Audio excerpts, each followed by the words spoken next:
It would be not tough for Trump, but you can imagine, Bill, that it's anything to do with oil, anything that would upset the US market, the US economy, is obviously something that he's going to avoid doing. I mean, during the Biden administration's 4 years, the price of oil, the economy, it went through the ringer because of the Russia-Ukraine war. And even though the Trump administration will strongly place any blame on the Biden administration and had nothing to do with them, so I do think he'll avoid that, especially because of the market tank last week. But you mentioned this 24-hour window. Donald Trump, he campaigned 24 hours. It will take Donald Trump, the hero, to end this war in Ukraine. He was asked about it the other day, actually, and he says he wasn't serious about that. Just another one of his walk-back comments. But I wonder, Bill, do you think that Donald Trump underestimated Putin in regards to how he would play ball?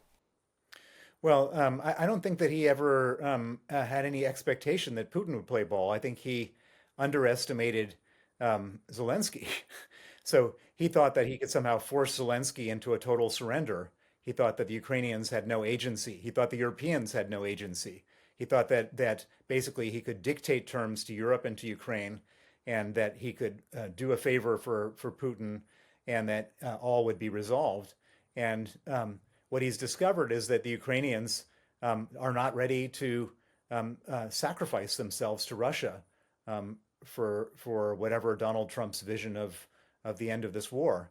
And if they're not ready to sacrifice themselves, he gets angry, and his anger was expressed very clearly in the Oval Office. And you know, the one thing that's good about Trump is that he's not a poker player. I mean, he wears his heart on his sleeve. We know exactly that there are no tells. We don't need a tell. It's all there, right out in the open for everyone to see. He's made it clear. He has disdain for Ukraine. He doesn't think of it as a real country. He doesn't think that even Putin started the war, and he has admiration for Vladimir Putin. I mean, there's no there's no beating around the bush. There's no sort of hidden agenda here. This is what he is, what he does and says. That's his position, and we should understand that that's his position, and we should then adapt ourselves to how do we work in a world where that is his position, and the way we do is that for the United Kingdom and for the rest of Europe and for Australia and for Canada and all the other countries that are still on Ukraine's side to come up with a plan for how Ukraine continues to protect themselves from an invasion that Putin could end at any moment he wanted to, with just one decision of his, which is to stop the invasion. And what does that mean in terms of supporting Ukraine? It means we have to give them more money to pay for weapons. And what does that mean? Where does that money come from? Well, the obvious answer is it comes from the $300 billion of Russian reserves, which are frozen in the West. It's a pretty straightforward policy situation where the continued allies of Ukraine need to step up and do what's necessary. And at that point, Trump can, wash his hands of Ukraine and say that the Ukrainians were being unreasonable. The Europeans can step in to the void. The Russian money can be used, and Ukraine can continue to defend themselves. And then at a point of their choosing, they can negotiate, not being pressured to surrender from the outside, but to come up with a military advantage that Putin will then have to negotiate. But Putin has no incentive to negotiate right now.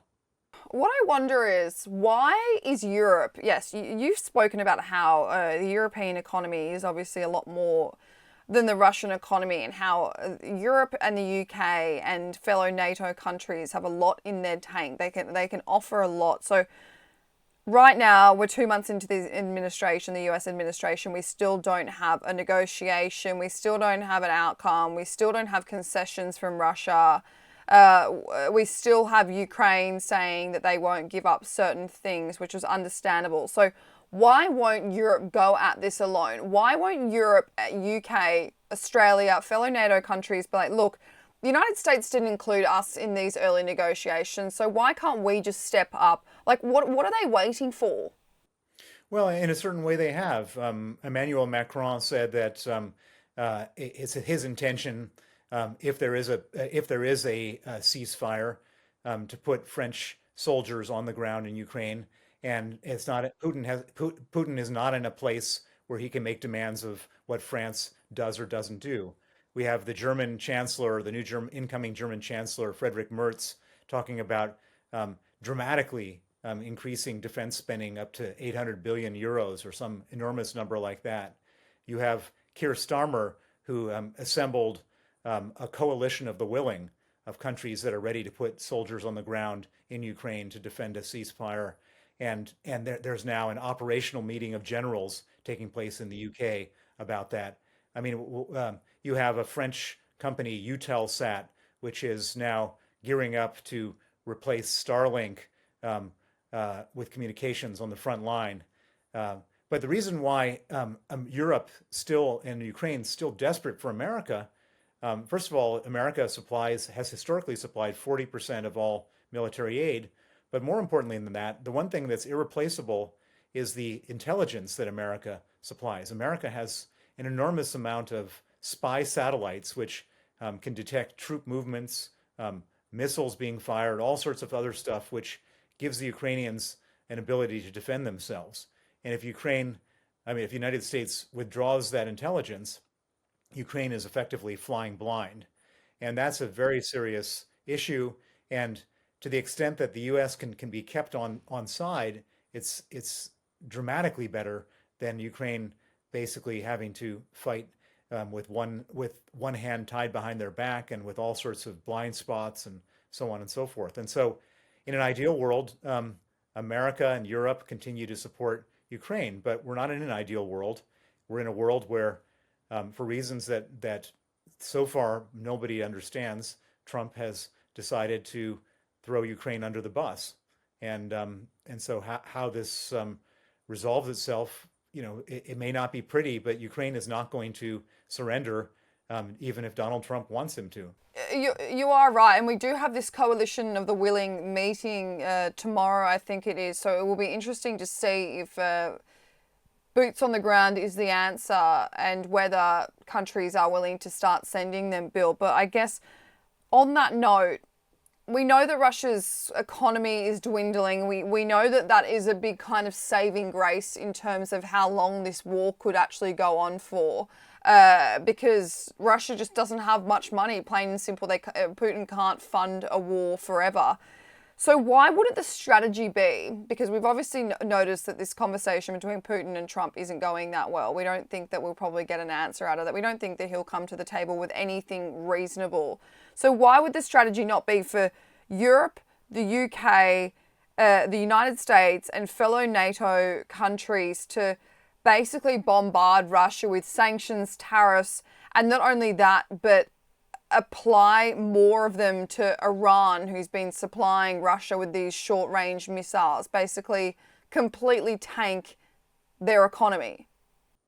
Well, again, we've tried doing that for a long time, and there's so many loopholes in terms of these sanctions. When I say loopholes, there are countries, China, India, the global South, that continue to do business with Russia. Russia continues to sell oil. Oil continues to generate hard currency, which Russia uses to fund its war economy. And so that hasn't been a strategy that's worked so far. Now, that combined with doubling down or tripling down on weapons supplies to the Ukrainians probably would work over some period of time. But the problem is that Putin has no constituents. He can do whatever he wants for as long as he wants, and he can inflict as much pain on Russia as he wants, and there's no consequence. He'll still be the president of Russia afterwards. Everybody here in this side of the world, we live in democracies, where if we experience 1/100th of the pain that Putin experiences, people all throw up their hands in the air and say, "Oh my God, this is too much sacrifice. What are we doing this for? Why is this happening? We've got to stop it. This war has gone on for too long. It's time to call an end to it." That's how Putin is playing it, and he's very fortunate that he doesn't have any constituents. I mean, according to Ukrainian numbers, I was just looking at them this morning. Russia has lost 892,000 soldiers. 892,000 soldiers. The amount of equipment that's been destroyed is unimaginable.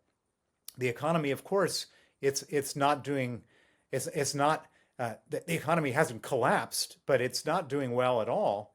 Um, and so all this stuff, in any normal situation, Putin would have been gone, 2 weeks into the war. Um, but because he doesn't have constituents that could get rid of him, there's no democracy there because there's no law there. There's no um, parliamentarians that could throw him out. There's no media that could humiliate him. He can carry on for a very long time.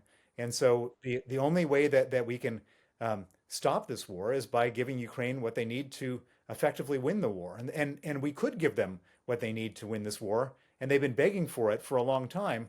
And the reason that we haven't, and this is Biden's fault, not Trump's fault, is that he was so scared of Putin escalating that he only wanted to give Ukrainians enough weapons so that they didn't lose, but not enough weapons so that they won.